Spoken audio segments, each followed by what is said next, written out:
my disappointment is in these Republicans who are so much more worried about their own personal fortunes, political fortunes, than they are about the country, and that they won't stand up to him like Liz Cheney, like Adam Kinzinger.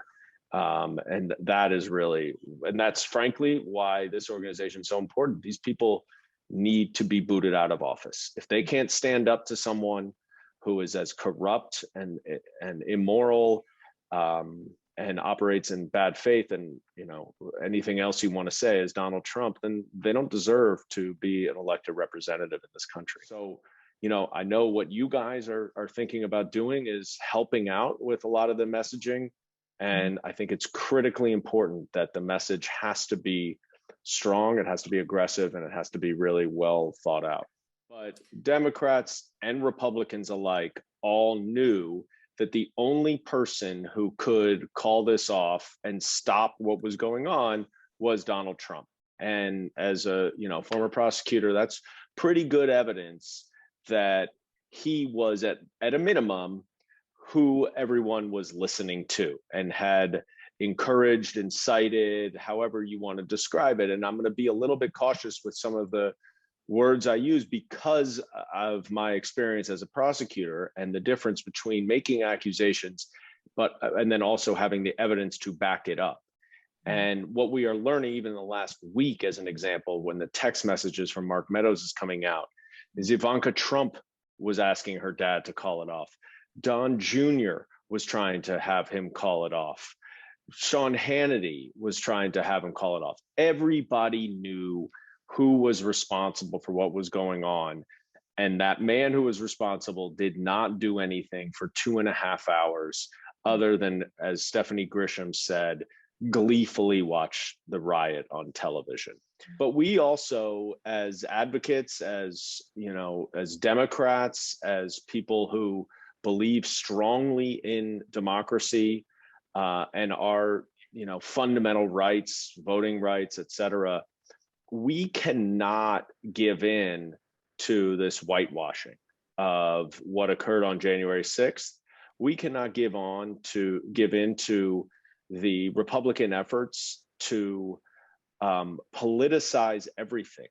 We saw it today. I mean, the fact that no Republican member of Congress, other than Liz Cheney, was at the Capitol to commemorate what happened a year ago is absolutely stunning. And the basis for it that they say is, the Democrats are politicizing January 6th.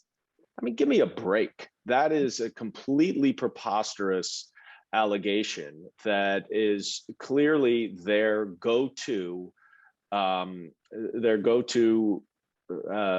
explanation for everything and justification for everything, is that if they can accuse other people of being partisan, then they make it partisan. And then it's just, Democrats versus Republicans, same old stuff. We can't let that happen. We have to continue to push forward with the truth, to push forward with the facts, to not give in any way, and to not allow them to control the narrative. And that's why, I'm excited about what you guys have started, because there's so much of all of this is messaging, so much of it. And Donald Trump is brilliant at that. I mean, he says the same, one or two words over and over and over and over again, and he controls the narrative by doing that. And we cannot allow this completely sham characterization that it's politicized or partisan. We cannot allow that to control. We have to keep pushing forward, because the truth will set us free. I truly believe that. I think to that end, the committee is doing a fabulous job from what I can glean from the outside. They are moving at a blistering pace.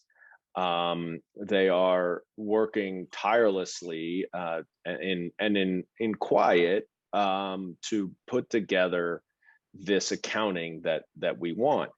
And I know there's a lot of frustration, the Twitterverse and elsewhere, about the fact that the committee is not taking the public along with them as they do this investigation.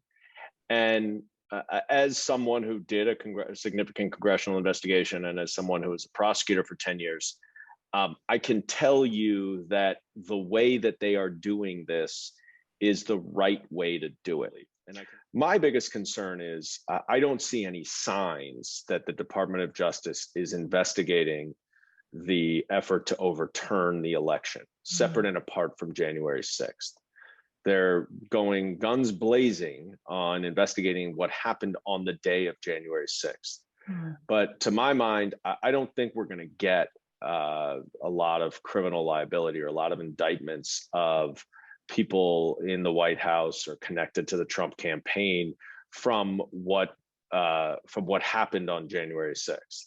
I think where the real culpability lies with the White House, with Trump, with others around him, really is in the lead up to January 6th. And I think there's a lot of evidence that's now out in the public that makes it clear that at the very minimum, there needs to be a serious investigation as to whether or not Trump and others conspired to overturn the election, which is a federal crime. So January, we've got a lot of problems. Fox News is a huge problem. The right-wing media sphere is a huge problem because there are a lot of people who only listen to right-wing radio, who only watch Fox News. And if you do that, you will have no idea what truth actually is.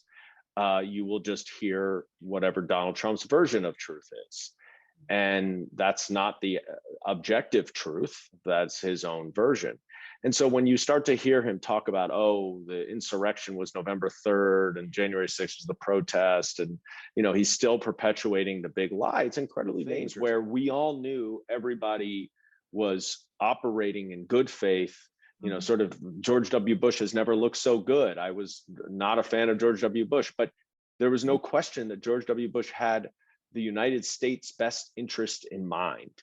And Donald Trump does not. Donald Trump has his own best interest, but he has the entire party captive to his whims.